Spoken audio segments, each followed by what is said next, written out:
Justin. Well, we're back for a little remote session here. We're moving into the new office in Pasadena, so we got to take this gig on the road. But excited to jump in today. You know, at the top here, I just want to mention that phone number again, 602-704-5574. Great place for anybody listening to shoot us a text, bring your topics, and we'd love to riff on them.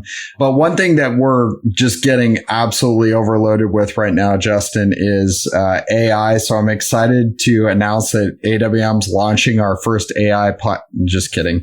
But, you know, we're hearing a lot about this, and we're seeing a lot of companies, even financial companies like ours, adding AI to the descriptors of their companies. And so we thought it'd be fun to maybe hit on a little bit today. Hey, when we have, you know, something like this pop up that is very prevalent, how do we start to sort through the noise? And it is a super exciting technology, something that we've messed around with a little bit. I know that curiosity has definitely gotten the better of us. So how do we start to think about this maybe as an investment theme? How do we think about it when we look at our private market allocations, et cetera? So lots to throw at you, but just, yeah, I guess kind of give me your 2 cents on AI in general. But then I think more importantly, how are we sifting through this as an investment opportunity?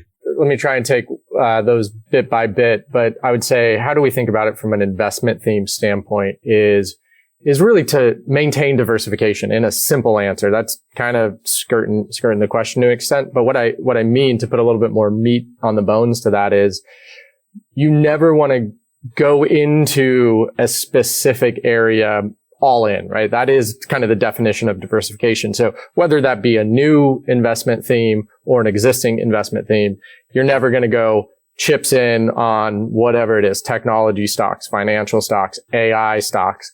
So I think that's one kind of real simple, let's say, baseline. I always want to say that. Really going back to what we repeat time and time again, and it's worth repeating again here, is diversification is an incredible quote unquote free lunch, right? It is one of the things you have absolute control over that has such an important impact on your long-term outcomes, gives predictability, gives confidence, makes sure you don't blow things up. So I want to hit on that. And then getting a little bit more into the weeds around AI is, you know, clearly there's a lot of excitement. It's not necessarily a new topic. There's been quite a lot of discussion around it over the last, 5+ years in various ways, but it's really taken hold since, if you're not familiar with it, OpenAI, the company that developed what's called ChatGPT, amongst a couple other AI tools, basically released ChatGPT to the public to get more information, to get more data so they can learn and have a feedback loop.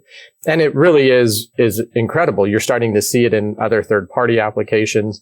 And we're kind of just, I guess, at the tip of the iceberg on seeing what it can do. And people are getting really excited.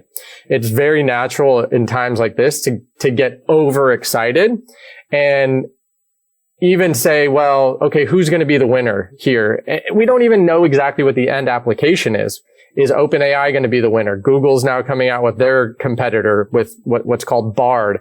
You know, Google has such substantial resources. So you really have to take a step back and say, well, okay, I'm going to go buy an AI-based ETF because there's so much hype, and say, no, wait, I need to make sure I'm not confusing a good idea or an interesting idea, which AI most certainly is. There's also some questions that are still out there in the community, in the world, but let's not confuse a good idea with a good investment strategy. And I would say, you know, that's kind of the first areas in which we start. And then there's more, but I'll stop there. Yeah, I think that's a fantastic point. And I'm glad you pointed it out. Really talking about diversification and getting access, because I think one thing that people may get confused with is we're certainly not saying don't invest in the AI space, but we just are saying do it in a very responsible way. And the most responsible way to do that is if this is really a movement, if this is really a technological change, then allow the companies that are best at it to sort through that information and don't over concentrate yourself. If you're broadly allocated to the US and the world stock markets, I guarantee you that you have access to AI, because those companies that are making up those indices or making up those markets are investing in AI. They're figuring out how to implement it, just like you just mentioned with Google or Microsoft, et cetera. There are really, really smart people at fantastic companies that are working on this. And you don't want to over allocate yourself or over concentrate yourself somewhere because it might turn out to be a fad. I mean, we saw this right early on in the .com boom. Companies that had nothing to do with .com were adding .com to their names. We saw the crypto craze, right? Like people that aren't in the crypto business all of a sudden started introducing elements to their business on that side. And then those things didn't work out ultimately. And sometimes they do work out. But at the end of the day, when we're putting portfolios together for clients that are listening, we're doing so with the idea of trying to produce the most reliable outcomes to achieve the highest expected returns that ultimately fit everybody's individual priorities, right? And over allocating to any one of these areas could blow up that entire plan. Completely. And I think it's also good to remember, you mentioned the .com bubble. And this is generally true across cycles or new industries and whatnot.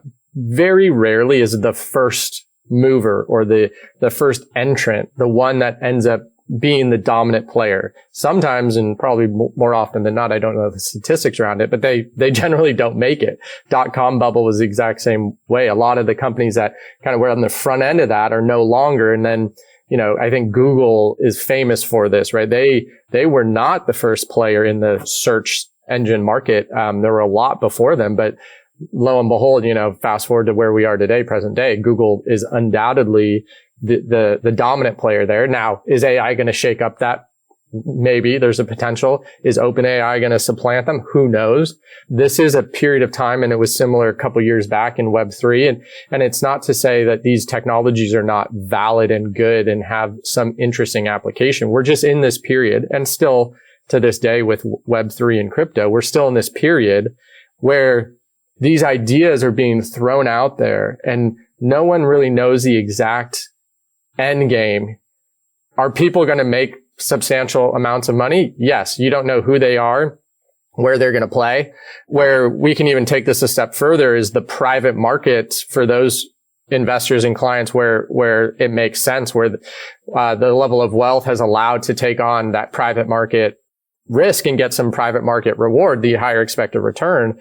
You start to take what we generally say a picks and shovels approach.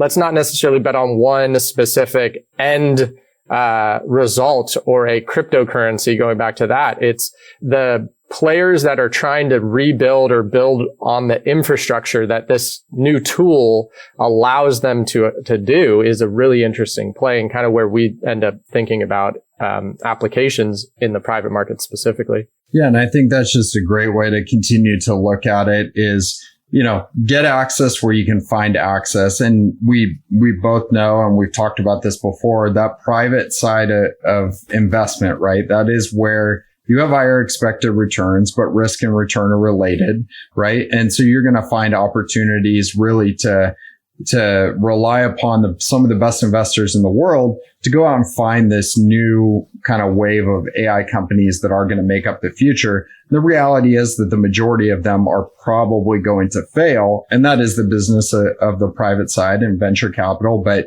at the end of the day, I think the message of just continuing to be widely diversified, allow yourself to get access to all of these things, but not over concentrate is just a fundamental lesson that we continue to go back to. And I think it's just a great thing to keep in mind as we continue to hear more and more that's going to be undoubtedly coming about AI and how it's going to take all our jobs and kind of replace everything. I'd also encourage people to not get too scared. I mean, this is a story that we've heard many, many times over and over. And what ends up coming, right, is even if AI does come in and is a huge part of our lives, which seems highly likely, we will adapt. Markets will adapt and will continue to get rewarded for participation in, the creation of these economic engines going forward. So we just encourage you guys to think about it broadly. Don't get overhyped, and just know that when we're allocating your portfolios, our big focus is ultimately getting you guys allocated in the best way to achieve your priorities. And that's being diversified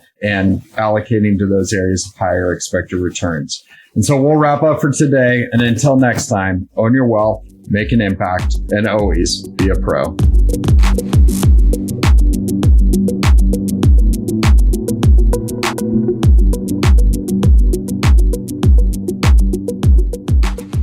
The information in this podcast is educational and general in nature and does not take into consideration the listener's personal circumstances. Therefore, it is not intended to be a substitute for specific, individualized financial, legal, or tax advice.